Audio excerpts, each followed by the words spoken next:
В эфире информационная программа «Итоги дня». С вами Марфирина Алексеева. Здравствуйте. В начале выпуска озвучу главные темы уходящего дня. Торжественный пуск газопровода Кызылсыр-84 прошел в Якутске. Данный участок оставался недостроенным еще с 2014 года. Уникальную палеонтологическую находку презентовали ученые СВФУ о древнем мамонтенке. По-настоящему революционное событие состоялось в республиканской больнице номер 2. Учреждение пополнилось новым оборудованием. Какие возможности это даст? В Алданском районе прошел первый фестиваль инклюзивного образования. Расскажем подробности.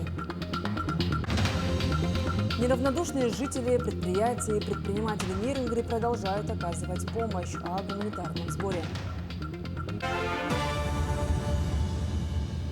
Торжественный пуск газопровода Кызылсыр-84 прошел в Якутске. Объект связал нулевой километр в одноименном поселке и газоперерабатывающий завод в столице республики. При этом его пуск стал возможен благодаря завершению строительства завершающего этапа третьей нити магистрального газопровода протяженностью 84 километра. Отмечается, что данный участок оставался недостроенным еще с 2014 года. Вернулись к реализации проекта через 8 лет, а спустя уже 2 года объект ввели в эксплуатацию. Мероприятие по этому случаю прошло совместно с вице-премьером правительства России Александром Новаком и главой республики Айсеном Николаевым. Ну и самое главное, конечно, это поставка газа на наши станции ЕГРЭС, ЕГРЭС-2 новая. Дело в том, что благодаря поставке природного газа вырабатывается электроэнергия, обеспечивается центральный энергорайон. Ну и, конечно же, это обеспечение теплоснабжением. На природном газе работают крупные ресурсоснабжающие организации, в том числе и в городе Якутске. Ну и, конечно, тепло в домах наших жителей. В Якутске продолжится расширение Покровского тракта. В 2025 году в рамках реализации плана дорожных работ начнется строительство подъездных путей к Ленскому мосту. Реконструкция Покровского тракта от Чернышевского до поста ГИБДД подразумевает расширение данных улиц до 4 полос. На региональной дороге УМНАС продолжится работа по реконструкции участка до 4-полосного от села Владимировка до поворота на Табагу. Строительство Ленского моста станет ключевым инфраструктурным проектом, который свяжет 3 федеральные и 5 региональных автодорог, повысив интенсивность грузоперевозок и пассажирпотока на федеральных трассах Вилюй, Лена и Колыма. В Якутске состоялось заседание Министерства ЖКХ. Впервые за последние 5 лет сокращено количество технологических нарушений и аварий, в том числе связанных с ограничением подачи потребителям энергоснабжения. На площадке подвели итоги работы в текущем году. Так реализовано несколько проектов, в том числе чистая вода, модернизация коммунальной инфраструктуры, в полном объеме реализованы ремонтные программы. Также состоялось награждение лучших специалистов энергетической отрасли. Почти в день профессионального праздника, в День энергетики, хотелось бы по случаю поздравить ветеранов отрасли, тех, кто стоял у истоков создания современной энергетики, пожелать им наикрепчайшего здоровья. По традиции на новогодние праздники мы заходим в повышенный режим готовности работы наших субъектов электроэнергетики, топливно-энергетического комплекса, коммунального комплекса и наших региональных операторов по обращению с твердыми коммунальными отходами. Уникальную палеонтологическую находку презентовали ученые СВФУ. В июне этого года на местонахождении Батагайка в Верхоянском районе местные жители совершенно случайно обнаружили труп мамонтенка. Сейчас находкой занимаются исследователи. Подробности в материале Саргаланы Неустроевой. Нахождение мамонтенка ученые называют счастливой случайностью. Действительно, к уникальному открытию привела череда чудесных совпадений. Сначала десятки лет назад из-за вырубки лесов образовалась эрозия почвы, а затем и кратер вечной мерзлоты. За сменой ландшафта наружу показались и древние останки. Наш мамонтенок оттаял лишь до пояса и буквально торчал из отвесной скалы на расстоянии 40 метров от земли. Благодаря местным жителям, которые соорудили из подручных средств носилки, подняли эту нелегкую находку, это больше 110 килограмм состоит передняя часть, на поверхность, поместили в ледник, сохранили для науки, вышли на нас и в последующем мы уже привезли в город Якутск, сейчас приступили к исследованию. Сохранность останков мамонта уникальная. Без деформации сохранились хобот, уши, ротовая полость и даже глазницы животного. При этом возраст мамонтенка оказался запредельным для радиоуглеродного анализа. Это свыше 50 тысяч лет. Ученые полагают, что именно эта находка позволит продвинуться в исследованиях по возрождению мамонта. Ученые смотрят, сохранилось ли там ядро, а ядро – это носитель генетической информации, который теоретически по проекту должно подсажено быть в яйцеклетку индийской слонихи, и она должна выступать функцией суррогатной матери. И вот в рамках этого проекта эта находка тоже будет подвергаться таким исследованиям, и в следующем году мы уже сможем узнать, подвинет она к реализации нас к этому проекту или нет. К слову, животное оказалось самкой. Девочку назвали Яной в честь реки, которая протекает в Верхоянском районе. Ученые уже установили у нее отсутствие возбудителя сибирской язвы. Кстати, ранее в мире было найдено всего 6 останков мамонтов. Вместе с Яной – 7. Вот Якутия и Ямал как бы претендовали на первенство, пальмовое первенство, у кого же больше мамонтенков найдено, да, и у них было 2, у нас было 2. Сейчас мы уже уходим на первое место, в Якутии уже мы нашли 3-го мамонтенка. Пока останки мамонтенка хранятся за стеклом в морозильной камере. Для широкой общественности открыты они будут не скоро. Впереди годы исследований. И кто знает, какие открытия совершат якутские ученые благодаря удаче и энтузиазму жителей Верхоянского района. Сарглана Неустроева, Джилустан Иннокентьев, Якутск. По-настоящему революционное событие состоялось в уходящем году в республиканской больнице номер 2. Учреждение пополнилось новым оборудованием, многофункциональным эндоскопом. Какие преимущества такое приобретение дает больнице, расскажет Надежда Саханская. Планируется сегодня оперативное лечение, да? Сегодня не кушали, не пили. Не пили, не кушали, да. Операция готова? Я готова. Хорошо. Ну, давайте сейчас проведем эндоскопический осмотр. Что пугающего может быть на приеме у лора? Это еще вчера у специалистов РБ-2 было множество непонятных звенящих инструментов в арсенале, ослепляющий свет от налобного рефлектора и перманентное волнение у пациента. Сейчас у оториноларингологов республики появился новый эндоскопический аппарат. Вот это большая, открыта новая эра в развитии нашей службы. Сбылась мечта 3 заведующих, скажем так. Надо понимать, что в современном мире рабочее лор-врача должно соответствовать этому миру. Да? И вот оно должно быть таким. Если раньше, как вы, наверное, все были у лор-врача, это что? Табуретка, стул, лампочка и зеркало у лор-врача. Сейчас это совершенно другой уровень.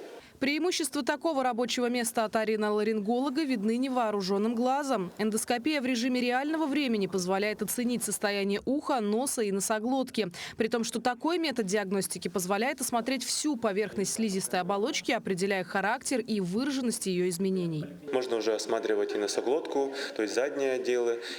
Также можно осматривать и гортань, то есть это уже визуализация на другом уровне. И, конечно же, точность установки диагноза у нас, несомненно, возрастает в разы. Подтверждение тому пациенты. Для Нургуль Исмаиловой это 2-я по счету операция на уши. По ее словам, проблемы со здоровьем она испытывала долгое время. В 2018 году ей сделали первую тимпанопластическую операцию на правом ухе. Здесь хорошо, врачи хорошо. Мне, когда правые делали, очень даже хорошо. Вы другой город тоже предлагали, но я не хотела, потому что у меня свои врачи хорошо.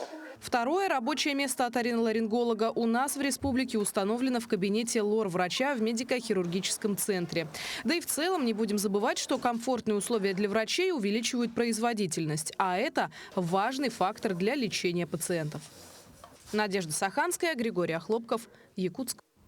Осталась неделя до торжественного открытия дополнительных зданий в 19-й и 29-й школах Якутска. Оба здания построены в рамках нацпроекта образования. Поэтому созданы все условия для развития учащихся. Это класс-комплекты с лабораториями и с цифровым оборудованием, большие спортивные и актовые залы, просторные библиотеки с современным оборудованием, отдельные оснащенные столовые. В школе номер 29 с открытием нового дополнительного здания учебный процесс станет еще качественнее, появится возможность открыть медицинские и другие классы. Школа лежит эксплуатируемой кроли. У нас там будет стадион для бега, воркаут-площадки для занятий физкультуры. У нас по этому объекту электросвещение привязано к системе DALI. DALI – это, как в простонародье называется, умный дом. освещение сама отключается, включается. И во всех кабинетах, актовых залах, спортивных залах у нас вместо стандартного линолеума использованы натуральные мармолеумы, которые вредные запахи не выделяют. Научно-производственный центр беспилотных авиационных систем «Полярный», предназначенный для испытаний и подготовки специалистов в данной области, откроют в 2025 году в региональной столице. Центр станет важной площадкой для тестирования инновационных технологий, проведения научных исследований и подготовки квалифицированных кадров. Центр расширит возможности применения беспилотных технологий в таких сферах, как сельское хозяйство, экологический мониторинг и транспорт. Это поможет решать государственные задачи, улучшая качество жизни местных жителей. Планируется, что центр разместится на базе технопарка «Якутия» и IT-парка. Неравнодушные жители предприятия и предприниматели Нерингри продолжают принимать самое активное участие в оказании помощи тем, кто в ней остро нуждается. Подробности далее. Народный фронт ни на минуту не прекращает сбор гуманитарной помощи для поддержки людей, оказавшихся в трудной жизненной ситуации. Накануне крупная партия груза была отправлена в Курскую область. Сегодня совместно с администрацией города Нерингри Народный фронт подготовил к отправке гуманитарную помощь жителям Курской области. Сегодня мы отправляем 62 коробки вещей жителям Курской области. В данных коробках находится все необходимое. Это зимние вещи, теплые вещи, детские, мужские, женские, подростковые. Нерингринское отделение Народного фронта активно сотрудничает с местными органами власти и благотворительными организациями для координации усилий по оказанию гуманитарной помощи. Сегодня мы совместно с Народным фронтом собираем гуманитарную помощь. Вот вы видите, она загружается, и она будет отправлена в Курскую область. Спасибо всем неравнодушным жителям, которые помогли нам это сделать. Мы сегодня совместными усилиями поможем нашим братьям из Курской области. Нерингринские предприниматели охотно откликнулись на призыв о помощи и приняли активное участие в гуманитарной миссии. Так, одна из транспортных компаний полностью взяла на себя расходы по доставке. Наше участие – это самое главное, что мы можем сделать для тех, кто был вынужден покинуть свой дом, тех, кто защищает нас с вами ценой собственных жизней.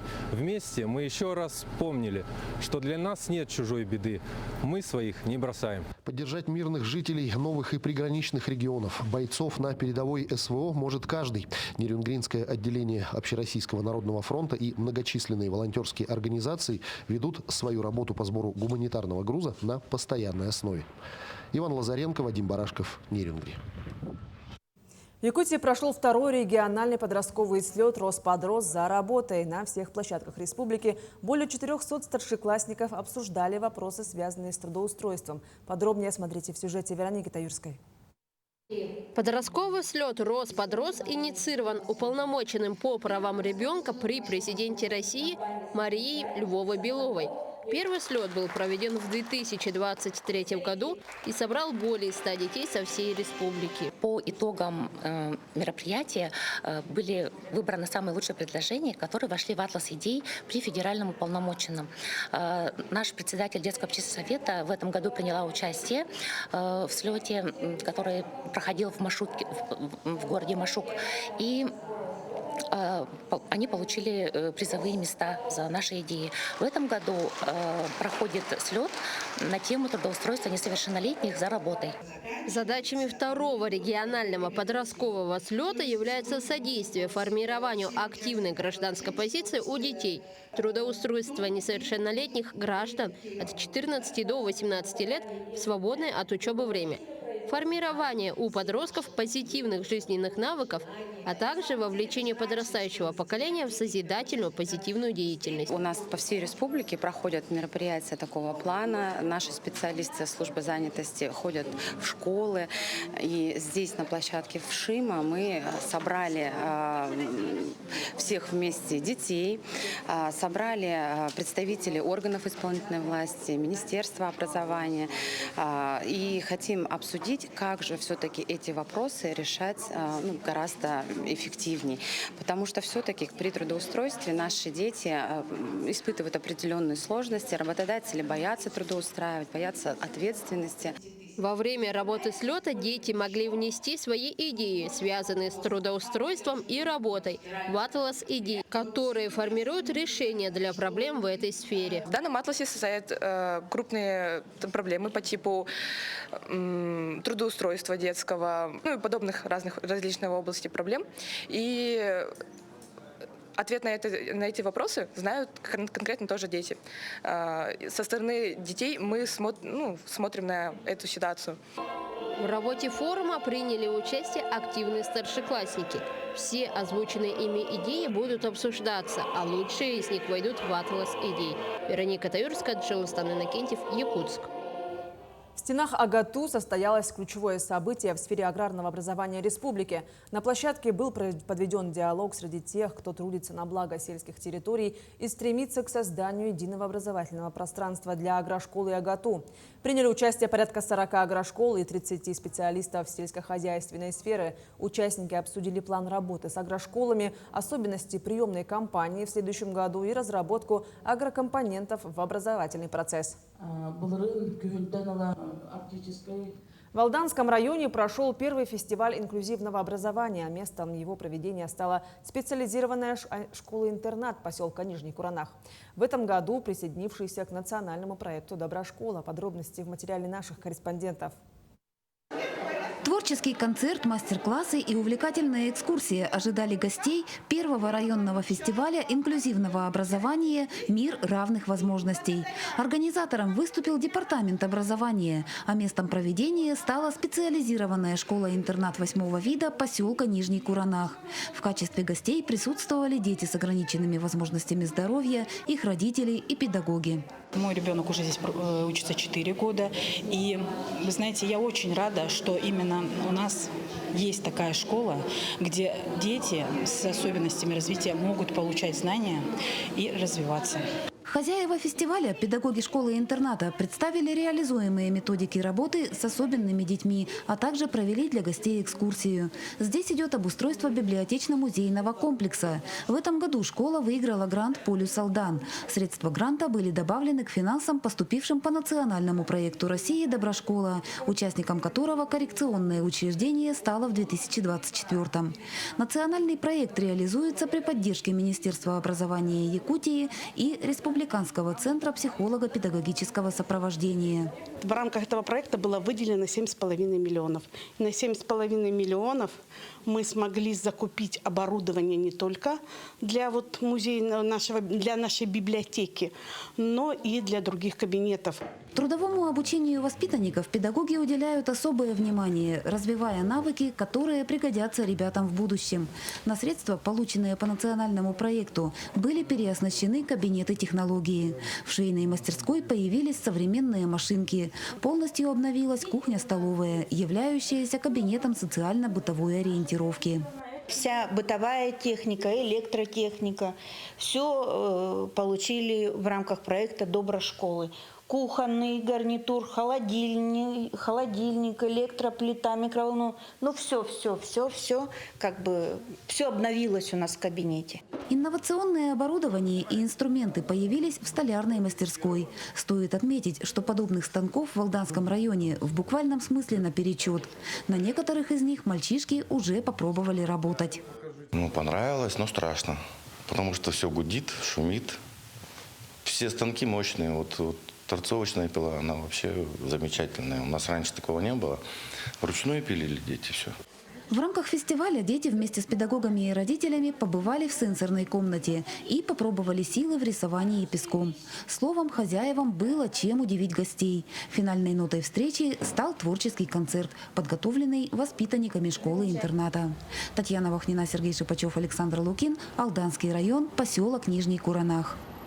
В столице прошел республиканский музыкальный конкурс «Две звезды». Лучшие вокальные дуэты из колледжей и техникумов представили свои таланты, исполнив современные, национальные и новогодние песни. Подробнее в следующем материале.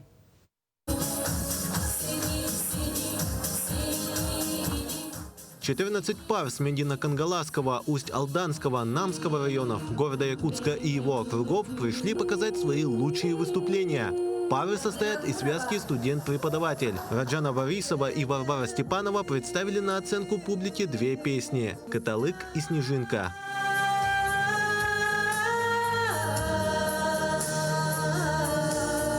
Мы выбрали эти песни, потому что они нам очень понравились, в них очень глубокий смысл. В данном случае в песне «Каталык». Эти песни раскрывают голос и очень красиво звучат. Мне кажется, сейчас очень важно выявлять творческую молодежь, поощрять ее.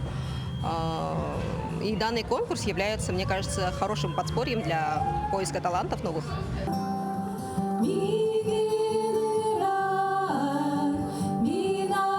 Пары оценивают по нескольким критериям: чистая интонация, уверенность на сцене и взаимодействие между друг другом. Как отметила Александра Янкова, одна из членов жюри, самое главное для вокалиста не просто пропеть песню или точь-в-точь повторить за оригиналом. Главное, он должен понимать песню и сам получать удовольствие от его исполнения. Я считаю, что очень хороший уровень достаточно. Все ребята молодцы. Вот несколько номеров мы уже успели прослушать. И мне очень нравится. Они все молодцы. Видна хорошая подготовка. Хорошие голоса в первую очередь. Конкурс дуэтов – это вообще очень сложный такой жанр. Сам конкурс проводится уже третий год подряд. По итогам конкурса члены жюри отберут 10 финалистов, которые выступят на гала-концерте в рамках новогоднего вечера, посвященного итогам уходящего года. Тимур Калмогоров, Айлита Махно, Якутск. О самых заметных событиях Ленского района узнаем в еженедельной подборке новостей. Предлагаю посмотреть. Прошедшие дни в Ленске были, как всегда, насыщенными. Самое важное событие недели – это открытие 5-го открытого турнира Ленского района по боксу в памяти тренеров Николая Габагуева и Сергея Храмцова. На турнир съехались сильнейшие боксеры из Мирного, Удачного, Айхала, Намцев, Алекминска и, конечно, Сослегов Ленского района. 7 команд, 40 лучших боксеров. Каждый приехал с настроем на победу.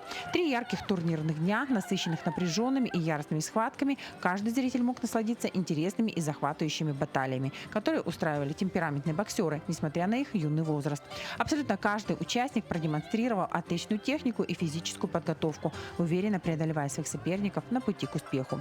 Прям приятно посмотреть, и очень ребята осознанные, некоторым даже обращаю внимание, что элементы технические освоены, не только подраться. Но и вообще видно характер, даже вот с детства ребят преодолевают себя, кто-то даже видел вчера после первого раунда чуть ли не слезки, а потом второй, третий раунд собрался. Это вот как раз проявление тех качеств, преодоление себя. Очень приятно видеть эти эмоции. В ходе трехдневных боев были определены победители в различных возрастных группах и весовых категориях. Лучшие будут представлять Ленский район на соревнованиях уже республиканского и российского уровней. Новый год уже близко. В Ленске проходят различные праздничные мероприятия. Так, в детской библиотеке на днях прошел утренник. Он собрал детвору от мала до велика. В программе были танцы, песни, игры с героями. Ребята рассказывали стихотворения и водили хороводы. А разноцветные сверкающие гирлянды и ярко украшенная елочка принесли детям ощущение праздника. С самого начала представления сказочные герои «Снеговик» и «Снежная королева» увлекли детей в мир сказки. Дети окунулись в праздничную атмосферу приключений. Поучаствовали в конкурсах, викторинах, квестах и мастер-классах. С появлением Деда Мороза начался настоящий праздник. После представления все дети получили долгожданные подарки, книги. Все гости зарядились праздничным настроением и ощущением волшебства. Мероприятие мы назвали «Новогоднее ассорти». У нас в гостях и «Снежная королева», и «Снеговик-почтовик», и «Снегурочки» пришли. Мы делаем мастер-класс, делают новогодние маски шуточные. Потом «Снежная королева» там играет с ними всякие игры, там пословицы составляют зимние, там «Снегурочка» на время там наряжает елку, «Снеговик» тоже на время с ними играет, «Снеговичка» наряжают. Ну, интересно, много. У нас даже есть туннель такой ледяной. Когда следующее испытание переходит, мы переходим по туннелю. Не менее праздничная атмосфера была создана на ярмарке рукодельниц, которая проходила в Центральном доме народного творчества. Здесь можно было увидеть вязаные игрушки, кожаные изделия, картины, аромасвечи, украшения из бисера, игрушки из пластика и многое другое. 25 мастеров представили свои лучшие работы. Печатаем на 3D-принтере из филамента ПЛА, антистресс, всяких вот собачек, кошек, змеечек на 2025 год. Вот отличный подарок, сувенир. А какова красота у нас на площади Ленина? Новогодняя елка с шатром из гирлянд, вокруг нее по всему периметру залит каток. Установлены лавочки, Дед Мороз и Снегурочка, а рядом с ней большой ящик для писем детей, которые они уже начали писать. Я попрошу Дедушки Мороза, чтобы никогда на свете не было войны, драк и много всего другого. Я это письмо закину уже завтра в эту коробку и надеюсь, это все сбудется. Тут же установлена большая горка с несколькими спусками. Детвора довольна. Новогодние огоньки уже зажглись по всему городу. До главного зимнего праздника остаются считанные дни. И блеск иллюминации создает праздничное настроение и скрашивает ожидание Нового года. Светлана Болеева, Виталий Андреев, Ленск. Лидерами по числу покупок в предновогоднем сезоне стали все же искусственные ели. Такие данные приводит Росстат. Годом ранее, напротив, с заметным отрывом лидировали натуральные деревья. На них приходилось 65% покупок. Живые деревья к Новому году можно традиционно приобрести на территории Якутлесресурса. В ассортименте находятся исключительно сосны. Их цена зависит от размера зеленой красавицы. Так представлены деревья от 1,5 до 3 метров в высоту. Впрочем, по сравнению с искусственной елью у живой есть неоспоримое преимущество – аромат настоящей хвои. У нас в ассортименте сосны по высоте от 1,5 до 3,5 метра. По ценам нынче от 2000 до 3. Именно зависит от высоты. Ее сначала занести домой, пару часов в тепле, чтобы она распустилась, и поставить ее там, где присутствует вода. Именно ведро с песком, воду добавляя, или кто-то, может, тряпки запихивает, чтобы была вода. Таким увидели уходящий день наши корреспонденты. Ну а я с вами прощаюсь. Встретимся в эфире.